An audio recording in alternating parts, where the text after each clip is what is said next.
Hi అండి అందరికీ. ఈరోజు నేను మోతీచూర్ లడ్డు చేశానండి. బాగా కుదిరాయండి, చాలా టేస్ట్గా వచ్చాయండి. ఒక పెద్ద బౌల్ తీసుకొని చిన్న బౌల్ నిండా శనగపిండి వేసుకోవాలి. ఒక చిటికెడంతా తినే సోడా వేసుకోవాలి. ఒక చిటికెడంతా ఉప్పు వేసుకోవాలి. కలుపుకోవాలండి. ఒక బౌల్ నిండా వాటర్ వేసుకొని మంచిగా ఉండలు లేకుండా మంచిగా కలుపుకోవాలండి. చూడండి, ఇలా ఉండాలి. జారుడు కన్సిస్టెన్సీలో ఉండాలి. ఆయిల్ వేడైన తర్వాత చేత్తోని కానీ స్పూన్ తోటి కానీ ఇలా పోసుకోవాలండి. బజ్జీలలాగా పోసుకొని డీప్ ఫ్రై చేసుకోవాలండి. ఎక్కువ క్రిస్పీగా కానివ్వద్దండి. క్రిస్పీగా అవుతున్నాయంటే తీసేసుకోవాలండి.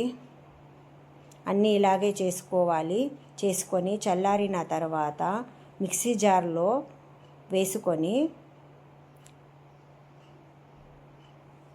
పల్సు మోడ్లో గ్రైండ్ చేసుకోవాలండి. పల్సు మోడ్లో పట్టుకోవాలి. చూడండి, ఇట్లా బరకుగా రావాలి. పట్టుకున్న దాన్ని ఒక బౌల్లో వేసుకోవాలండి.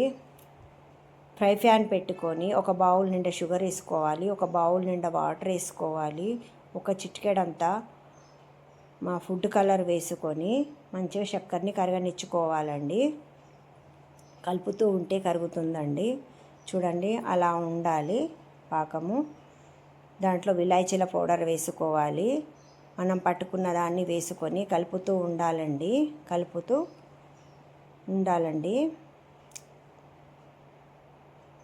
చూడండి, దగ్గరకు వచ్చేసింది. ఇట్లా దగ్గరకు వచ్చేదాకా కలపాలండి. ఇంకా కొద్దిగా దగ్గరికి రావాలండి. అలా వచ్చిన తర్వాత వాటర్ మెలోన్ సీడ్స్ వేసుకున్నానండి. గీ వేసుకొని కలుపుకోవాలండి. తగినంత వేసుకోవాలండి. గీని వేసుకొని కలుపుకోవాలి.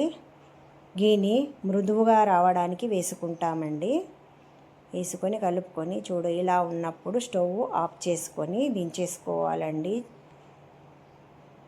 చల్లారిన తర్వాత లడ్డూలని చుట్టుకోవాలండి.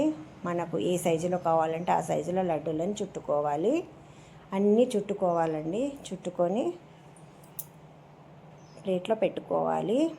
చూడండి ఎంత బాగా ఉన్నాయో, చూస్తేనే తినాలనిపిస్తుందండి.